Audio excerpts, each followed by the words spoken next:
السلام علیکم ناظرین، آج یکم مئی 2021 بروز ہفتہ بھارت کے ایک ہسپتال کے کرونا وارڈ میں آگ لگنے سے 15 مریض ہلاک ہو گئے۔ پولیس حکام کے مطابق آگ کا یہ واقعہ مغربی ریاست گجرات کے قصبے بروچ کے ایک فلاحی ہسپتال میں ہفتے کی صبح پیش آیا، جہاں ہسپتال کے عملے اور فائرز نے دیگر 50 مریضوں کو وارڈ سے نکال کر ان کی زندگیاں بچا لی۔ تفصیلات کے مطابق بتایا گیا کہ آگ ہسپتال کے گراؤنڈ فلور پر کووڈ-19 کے مریضوں کے لیے مختصر وارڈ میں لگی، جسے 1 گھنٹے کی جدوجہد کے بعد بجھا دیا گیا۔ آگ لگنے کی وجوہات کی تحقیقات کی جا رہی ہے۔ حکام کا کہنا ہے کہ آگ کے اس واقعہ میں 15 مریض ہلاک ہوئے ہیں۔ اس سے قبل 23 اپریل کو بمبئی کے مضافات میں ایک انتہائی نگہداشت یونٹ میں لگنے والی آگ سے کووڈ-19 کے 13 مریض ہلاک ہو گئے تھے۔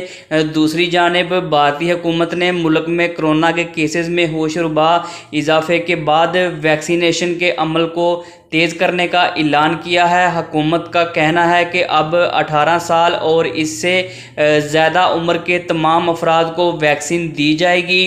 حالانکہ ملک میں پہلے ہی ویکسین کی کمی ہے اور ریاستیں مرکزی حکومت نے ویکسین نہ ملنے کی شکایت کی ہے۔ ادھر امریکہ کے بعد آسٹریلیا نے بھی بھارت پر سفری پابندیاں عائد کر دی ہیں۔ آسٹریلین حکام نے خبردار کیا ہے کہ بھارت کے سفر کی پابندی کی خلاف ورزی کرنے والے شہری کو جیل کی ہوا کھانا پڑے گی۔ دوسری جانب بھارت کے حکام نے اس بات پر ایک نوٹس لیتے ہوئے یہ کہا کہ ملک میں کرونا کی وائرس کی بدترین صورتحال کی ذمہ داری قبول کی ہے۔ اس کے علاوہ ابھی نتیجن بات سامنے نہیں آئی۔ اولین ترجیح یہی ہے کہ بھارت میں کرونا پر قابو پانا بہت ہی مشکل ہو گیا ہے۔